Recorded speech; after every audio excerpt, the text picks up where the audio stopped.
13তম grade থেকে 10ম গ্রেডে উন্নীত হওয়ার দাবিতে প্রাথমিকের যে সহকারী শিক্ষকরা তারা কিন্তু সকাল থেকেই শহীদ মিনার চত্বরে সমাবেশ করেছিলেন এবং সেখান থেকে তারা প্রধান উপদেষ্টার বাসভবন অভিমুখে পদযাত্রা শুরু করেছিলেন। কিন্তু শাহবাগে আসার পর, জাতীয় জাদুঘরের সামনে আসার পর তাদেরকে আসলে পুলিশ বাধা দেয় এবং বাধার পরে আসলে এই শিক্ষকরা এখন কিন্তু জাদুঘরের সামনে বসেছেন এবং পুলিশ তাদেরকে এখানে আটকে দেয় এবং তারপরে তারা এখানে অবস্থান নিয়েছেন এবং নানা স্লোগান দিচ্ছেন এবং তাদের যেই দাবি সরকারি প্রাথমিক বিশ্ববিদ্যালয়ের সহকারী শিক্ষকদের 10ম গ্রেডে উন্নীত করতে হবে এবং সেই দাবি আদায়ের লক্ষ্যে শিক্ষকরা কিন্তু এই মুহূর্তে জাতীয় জাদুঘরের সামনে অবস্থান করছেন এবং তারা তাদের দাবির কথা কিন্তু জানান দিচ্ছেন।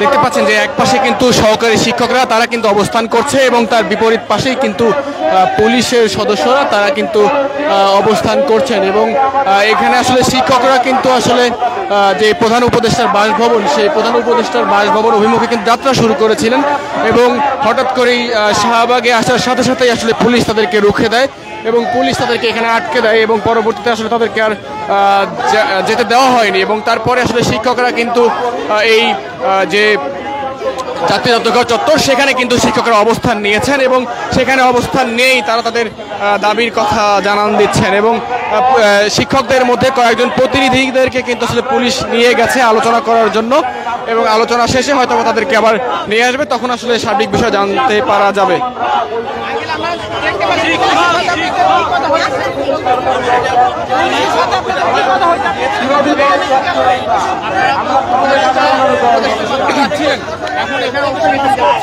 এখানে অবস্থান নিয়েছি কারণ হচ্ছে আমরা আসলে পদযাত্রা করতে চেয়েছি প্রধান উপদেষ্টার বাসভবনের দিকে, তো এখানে পুলিশ আমাদেরকে আটকে দিয়েছে।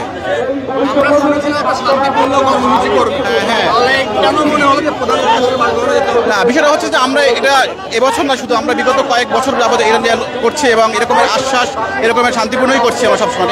এখনো কিন্তু আমরা শান্তি সুশৃঙ্খলই আছে, আমরা তো কোনো সহিংস কোনো কিছু করিনি আমরা, তাই না? আমরা কিন্তু জাস্ট পদযাত্রা করবো এই কারণে যাতে করে আমাদের এই যে দাবিগুলো আমরা এতকাল যে শহীদ মিনারে বা অন্য জায়গায় আমরা বলেছি এগুলো আসলে তারা কর্ণপাত করেনি কোনোভাবেই। সুতরাং এই সমস্ত কারণে আসলে আমরা এখন পদযাত্রা করার চিন্তা করেছিলাম, কিন্তু আমাদেরকে পথে পুলিশ আটকে দিয়েছে। দেশে একজন তার প্রতিনিধি তো আছেন, তাহলে ওখানে গিয়ে হয়তো আমাদের উপদেষ্টা হয়তো উনি হয়তো আসবেন, অথবা বিশেষ যেহেতু প্রধান উপদেষ্টা সে চলে গেল, তার কাজগুলো তার রুটিন কাজগুলো তো কেউ না কেউ করছে, তার মানে হচ্ছে তাকে আসলে এটা ইনফর্ম করা যে আসলে এরকম আমরা একটা বিষয় নিয়ে খুব বেশি সিরিয়াস। এই এখন আসলে আমাদের যারা কেন্দ্রীয় যারা আছেন তারা আসলে সিদ্ধান্ত নেবে। এখন আপাতত এখানে বসে পড়েছি আমরা, আমাদের যারা মেইন সমন্বয় যারা রয়েছে নেতৃবৃন্দ রয়েছে তারা আসলে সিদ্ধান্ত দিবেন। আপনাদের প্রতিনিধিদের কয়েকজন তো মনে হয় নিয়ে গেছে পুলিশ, কয়েকজন নিয়ে গেছে আলোচনা করার জন্য, তারা ফিরলে বা তারা পরবর্তী কর্মসূচি আসলে কি হবে এটা আসলে আমি এখন এই মুহূর্তে মন্তব্য করতে পারছি না। তারা আসার পরে তারা এই বিষয়গুলো আমাদেরকে ক্লিয়ার করবেন। আমরা একজনের সঙ্গে কথা বলছিলাম, তিনি যেমনটি জানাচ্ছিলেন যে আসলে তাদের দুজন প্রতিনিধিকে আসলে পুলিশ নিয়ে গেছে এবং পুলিশ নিয়ে যাওয়ার পরে আসলে আপনি কাঁদছেন কেন? আমি কাঁদছি, আমাদের শিক্ষক হয়ে আজকে আমাদের রাজপথে কেন দাঁড়াতে হবে? আমরা শিক্ষক, আমাদের সম্মান সবার উপরে থাকবে, আমরা কেন রাজপথে স্থান নেব? আমাদের চাকরি হারানোর ভয় কেন দেখায়? আমরা শিক্ষক, আমাদের সম্মান সর্বোচ্চ উপরে থাকবে। আর সেখানে আমরা দাবি করেছি 10ম গ্রেডের, তাদের কাছে এই 10ম গ্রেড এত কি কঠিন কাজ যে তাদের দিয়ে যেতে হবে না। আমরা শিক্ষক, আমাদের প্রথম ধাপের চাকরি, আমাদের শিক্ষক, আমরা প্রথম গ্রেডের সম্মানিত থাকবো। আমাদের কেন রাজপথে দাঁড়াতে হচ্ছে? আমার কলিজা ফেটে যাচ্ছে। আমরা শিক্ষক এমন এই বাজারে যে দ্রব্যমূল্য ঊর্ধ্বগতি, সেই টাকা দিয়ে আমাদের সংসার 10 দিন চলে না। আজ আমাদের সরকারের কাছে আমরা সদাই দৃষ্টি আকর্ষণ করছি, আমরা 10ম গ্রেড চাই, আমরা নবমও চাই না, দ্বিতীয় শ্রেণীও চাই না, আমরা প্রথম শ্রেণী চাই, আমরা তৃতীয় শ্রেণীর অভিশাপ থেকে মুক্তি চাই। চাকরি হারানোর ভয় দেখিয়েছে কে? আপনি যেমন বললেন এইখানে প্রশাসনে আমাদের বলেছে চাকরিচ্যুত হবেন, না হলে আমরা রাজপথ যাবেন। আমরা ভয় করি না, আমরা এখানে মরতে এসেছি। আমি সঠিকভাবে চিনি না ভাইয়া। কি বলছে বলছে আপনারা হয় এখানে থেমে যাবেন, পারবেন না, আপনাদের নামে মামলা হবে এবং আপনারা চাকরিচ্যুত হবেন। আমরা চাকরির ভয় করি না, আমরা আমাদের সম্মান চাই, আমরা যোগ্যতার সাথে বাঁচতে চাই, আমরা 10ম গ্রেডের বেতন চাই, আমরা 10ম গ্রেডের মর্যাদা চাই। আমরা শিক্ষক কেন আজকে রাজপথে আমাদের অবস্থান?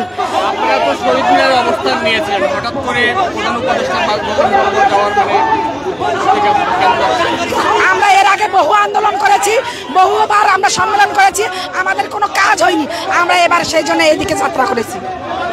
আপনাদের বিষয়ে তো আলোচনা হচ্ছে এবং সেই ডিক্লারেশন সামনে আসার কথা আমি যতটুকু জানি, আপনি জানেন কিনা সেই বিষয়ে?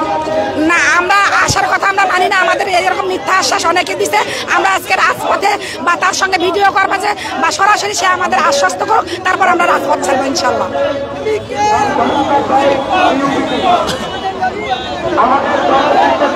আমরা এক শিক্ষকের সঙ্গে কথা বলছিলাম, তিনি যেমনটি জানাচ্ছিলেন যে আসলে প্রধান উপদেষ্টা তিনি কিন্তু আসলে দেশে নেই এবং তিনি দেশের বাইরে আছেন। তবে প্রধান উপদেষ্টাকে আসলে দেশের বাইরে থেকেই একটি ভিডিও বার্তা দিতে হবে, যাতে করে আসলে শিক্ষকরা আশ্বস্ত হতে পারেন যে তাদের দাবি মেনে নেওয়া হয়েছে। এমন একটি বিষয় আসলে তাদেরকে আশ্বস্ত করতে হবে এবং সেই আশ্বস্ত হওয়ার পরেই আসলে শিক্ষকরা এই রাজপথ থেকে সরে যাবেন, এমন একটি কথা কিন্তু আমরা শুনলাম। আমি যদি আপনাদেরকে এখন সার্বিক যে অবস্থা সেটি যদি একটু দেখাই, তাহলে দেখতে পাচ্ছেন যে এই মুহূর্তে কিন্তু পুরো শাহবাগ চত্বর কিন্তু এখন শিক্ষকদের পদচারণায় মুখর হয়ে আছে এবং পাশাপাশি যে পুলিশের অবস্থান কিন্তু আমরা দেখতে পাচ্ছি। এবং কিছুক্ষণ আগে এক শিক্ষকের সঙ্গে আমরা কথা বলছিলাম, তিনি যেমনটি বলছিলেন যে আসলে প্রশাসনের পক্ষ থেকে আসলে কয়েকজন তাদের সঙ্গে কথা বলেছেন এবং তাদেরকে বলেছিলেন যে আসলে আপনারা রাজপথ থেকে সরে যাবেন, নইল নাকি চাকরি হারাবেন, এমন একটি কথা আসলে প্রশাসনের পক্ষ থেকে কেউ একজন বলেছে, যেটি একজন শিক্ষক আসলে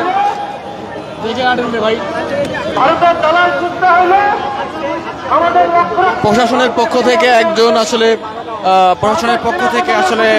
কেউ একজন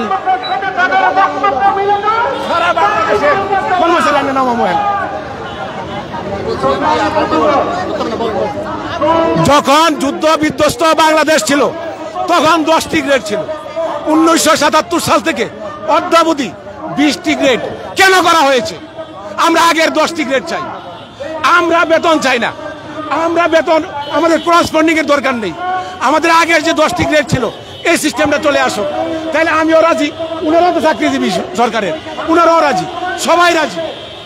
আপনারা তো শহীদ মিনারে ছিলেন, প্রধান উপদেষ্টার বাসভবনের উদ্দেশ্যে কেন গিয়েছিলেন?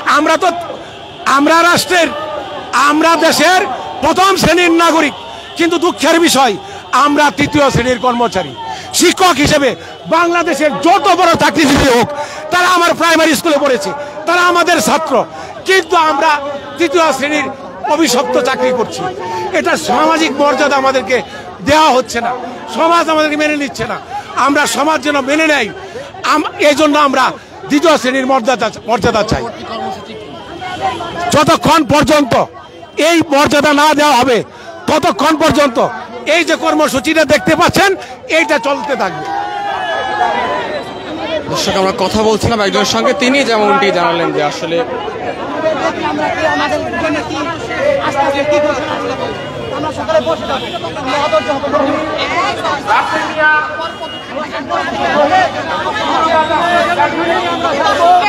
দাবি বাস্তবায়ন করা না হয়, তাহলে আমাদের আজকের মধ্যে যদি 10ম গ্রেড বাস্তবায়ন করা না হয়, তাহলে আমরা আমরণ অনশন ঘোষণা করে এই রাজপথে বসে যাব। দরকার হলে আমাদের জীবন দিয়ে দিব, তারপরে 10ম গ্রেডটাকে আমরা বাস্তবায়ন করে ছাড়বো। আমরা আমাদের শিক্ষকের মর্যাদার জন্য এই লড়াই লড়ছি, আর 3য় শ্রেণীর কর্মচারী হয়ে থাকতে চাই না। 2য় শ্রেণীর মর্যাদা নিয়ে বাঁচতে চাই। সমাজ সংসারে অনেক কথা শুনতে হয় এই 3য় শ্রেণীর কর্মচারী হয়ে থাকতে হলে। আমরা আমাদের স্বামী, সংসার, সন্তান ফেলে রেখে এসে আজকে মর্যাদার জন্য না মাঠে নেমে আসছি। তারপরে সরকারের কেন টনক নড়ছে না যে আমাদের 10ম গ্রেড বাস্তবায়ন করবে? কেন 3য় শ্রেণীর মর্যাদা দিবে না আমাদের? আমরা কি 2য় শ্রেণীর মর্যাদা সম্পূর্ণ নয়? আমরা স্নাতক 2য় শ্রেণীর স্নাতক পাস করেছি। আমরা বিশেষ দিলে, আমাদের যদি বয়স থাকে, আমাদের যদি বিশেষ দেওয়ার ক্ষমতা রাখে সরকার, আমরা বিশেষ দিলে আমরা বিশেষ টিকবো। তাহলে কেন আমাদের 2য় শ্রেণীতে করে রাখবে? আমাদের প্রথম শ্রেণীর মর্যাদা থাকা সত্ত্বেও আমরা প্রথম শ্রেণীর মর্যাদা চাই না, আমরা দ্বিতীয় শ্রেণীর মর্যাদা চাচ্ছি। কেন সরকার আমাদের দ্বিতীয় শ্রেণী দিতে এত দ্বিধাবোধ করছে? সরকারের কাছে এখনো দাবি আমাদের দ্বিতীয় শ্রেণীর মর্যাদাটা আমাদের দিয়ে দেখ, আমরা তাহলে সুন্দর মতো সুষ্ঠুভাবে বিদ্যালয়ে ফিরে যাব, কর্মতে সুন্দর মতো মনোযোগ দিয়ে শিশুদের সুন্দরভাবে শিক্ষাদান করব। আজকে শিশুরা আমাদের আগামী দিনের ভবিষ্যৎ, এই ভবিষ্যৎ প্রজন্মের শিক্ষাদানে তাহলে ব্যাহত হবে না। আমাদের মর্যাদা দিক, আমরা এতটুকু শুধু সরকারের কাছে আবেদন।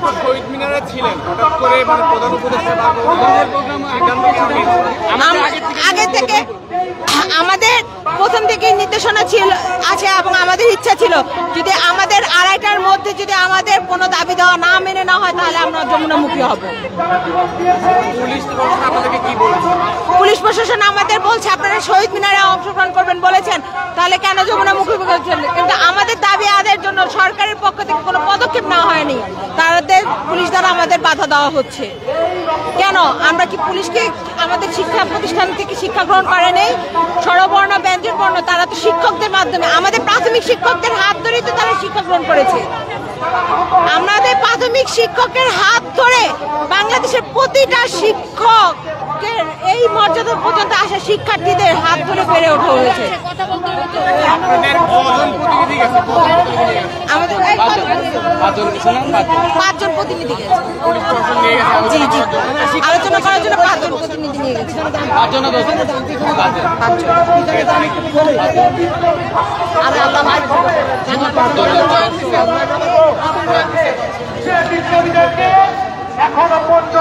আমরা কথা বলছিলাম শিক্ষকদের সঙ্গে। এখানে যে বিষয়টি সেটি হচ্ছে সর্বশেষ যে আপডেট সেটি হচ্ছে এই শিক্ষকদের মধ্য থেকে আসলে 5 জনকে পুলিশ প্রশাসন নিয়ে গেছে এবং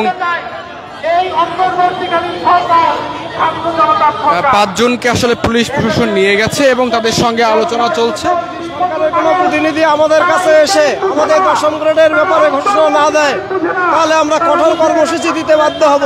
যেহেতু সরকার 2টার মধ্যে আমাদের কাছে যায় নাই, আমাদের সাথে কোনো আলোচনা করে নাই, যার কারণে আমরা প্রধান উপদেষ্টার কার্যালয় অভিমুখে সংগ্রাম করতে বাধ্য হয়েছি। দর্শক একটু জানিয়ে রাখতে চাই যে আসলে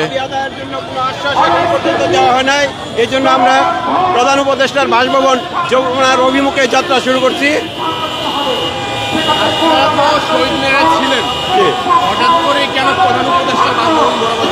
কারণ শহীদ মিনারে ঊর্ধ্বতন কোনো কর্মকর্তা দাবি আদায়ের জন্য আমাদের কোনো আশ্বাস দেয় নাই, এই জন্য আমরা ওখান থেকে যমুনা প্রধান উপদেষ্টার বাসভবন যমুনার অভিমুখে যাত্রা শুরু করছি। দর্শক এখানে যে ঘটনাটি সেটি হচ্ছে এখানে শিক্ষকদের যে পথ অবরোধ, সেই পথ অবরোধের পর আসলে যানবাহন চালকরা তারা কিন্তু ক্ষেপে গিয়েছেন এবং যানবাহন চালকরা তারা কিন্তু ক্ষেপে আসলে যে যানবাহন যে আটকে দেওয়ার বিষয়টি, যানবাহন আটকে দেওয়ার পরে আসলে শিক্ষকরা ক্ষেপে গিয়েছে। যানবাহন চালকরা তারা কিন্তু জোরে জোরে হর্ন বাজাচ্ছেন এবং তারা কিন্তু আসলে এই প্রতিবাদ জানাচ্ছেন এবং শিক্ষকরা আসলে আজকে এই মুহূর্তে আসলে শিক্ষকরা কিন্তু শাহবাগ চত্বরে বসে পড়েছেন এবং তারা তাদের দাবি দেওয়ার কথা বলছেন এবং এরপরে আসলে যে যানবাহন চলাচল যে বন্ধ হয়ে গিয়েছে সেই যানবাহন চালকরা কিন্তু আসলে ক্ষেপে গিয়েছেন এবং তারা কিন্তু যারা আন্দোলন করছে তাদের উপর কিন্তু চটে গিয়েছেন এবং শিক্ষকরা কিন্তু তাদের যে প্রতিনিধি তাদেরকে ডাকছেন যে আসলে তাদের যেই আন্দোলন সেটি আসলে অব্যাহত রাখতে হবে সেই কথা কিন্তু জানান দিচ্ছেন। আমরা কিন্তু কথা বলছিলাম কয়েকজনের সঙ্গে এবং তারা আমাদেরকে যেমনটি বলছিলেন যে আসলে এই 13তম গ্রেড থেকে 10ম গ্রেডে উন্নীত হওয়ার জন্য আসলে শিক্ষকরা দীর্ঘদিন ধরে কাজ করে যাচ্ছিলেন, দীর্ঘদিন ধরে তারা আন্দোলন সংগ্রাম করে যাচ্ছিলেন এবং পরবর্তীতে আসলে আজকে কিন্তু সকাল 10টার পর থেকে আসলে এই শিক্ষকরা তাদের দাবি দাওয়া নিয়ে আসলে সকাল 10টা থেকে আসলে শিক্ষকরা শহীদ মিনার চত্বরে অবস্থান নিয়েছিলেন, শহীদ মিনারের মূল বেদিতে এবং সেখানে তারা তাদের দাবি দেওয়ার কথা বলছিলেন এবং এরপরে আসলে হঠাৎ করেই 3:30টার পরে 4টার সময় বেলা 4টা নাগাদ আসলে এই শিক্ষকরা প্রধান উপদেষ্টার বাসভবন বরাবর যাওয়ার জন্য উদ্যোগ নেয় এবং এরপরে আসলে শিক্ষকরা দলবদ্ধ হয়ে যে যেখান থেকে এসেছিলেন সবাই আসলে শহীদ মিনার চত্বর থেকে শাহবাগের টিএসসি হয়ে ঢাকা বিশ্ববিদ্যালয়ের ভিতর দিয়ে টিএসসি হয়ে তারা কিন্তু যেই জাতীয় জাদুঘরের সামনে আসার পরে আসলে পুলিশ তাদেরকে বাধা দেয় এবং পুলিশের বাধার সম্মুখীন হয়ে কিন্তু আসলে এই শিক্ষকরা কিন্তু এই জাতীয় জাদুঘরের সামনে আটকে যান এবং প্রশাসনের পক্ষ থেকে তাদেরকে আসলে যেমনটি বলা হয়েছে যে আসলে তাদের 5 জন প্রতিনিধিকে নিয়ে আসলে প্রশাসন পুলিশ প্রশাসন কিন্তু সেই শাহবাগ থানার ভেতরে কিন্তু প্রবেশ করেছেন এবং যতক্ষণ পর্যন্ত তারা না আসে ততক্ষণ পর্যন্ত আসলে এই শিক্ষকরা তারা কিন্তু এই জাতীয় জাদুঘরের সামনে কিন্তু অবস্থান করবেন বলে আমাদেরকে জানিয়েছেন এবং দেখতে পাচ্ছেন যে আসলে এই জাতীয় জাদুঘরের যেই জায়গায় আসলে শিক্ষকরা অবস্থান নিয়েছেন তার অপোজিট পাশেই কিন্তু আসলে যে যানবাহনের যে দীর্ঘ সারি সেই সারি কিন্তু এখানে অবস্থান করছে এবং তারা কিন্তু আসলে তাদের যেই অভিযোগ সেই অভিযোগের কথা জানাচ্ছেন যে আসলে বারবার করে আসলে এত আন্দোলনের পরে আসলে যে এইভাবে রাস্তা বন্ধ করে রাখা সেই বিষয়গুলো আসলে যাত্রীরা নিতে পারছেন না এবং সেই কথা কিন্তু জানানো দিচ্ছিলেন।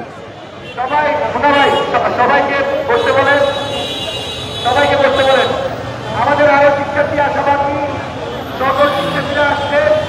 আজকে আমরা বেসরকারি বিশ্ববিদ্যালয়ের শিক্ষার্থীরা এই march for justice and unity এই প্রোগ্রামের মাধ্যমে ন্যায় বিচারের জন্য আমরা আহ্বান করছি এবং আমরা সরকারের কাছে আহ্বান করছি যে অতি শীঘ্রই ওই আওয়ামী দল এবং আওয়ামী যত নেতা কর্মী ছিলেন খুনের সাথে জড়িত এই গণহত্যাকারী একটি দল তাকে অতি শীঘ্রই যদি দর্শক আমরা ক্ষণে ক্ষণে আপনাদের সঙ্গে যুক্ত হব এবং দেশের সকল খবর সবার আগে পৌঁছে দেওয়ার চেষ্টা করব। এতক্ষণ আমাদের সঙ্গে যুক্ত থাকার জন্য সবাইকে ধন্যবাদ জানাচ্ছি।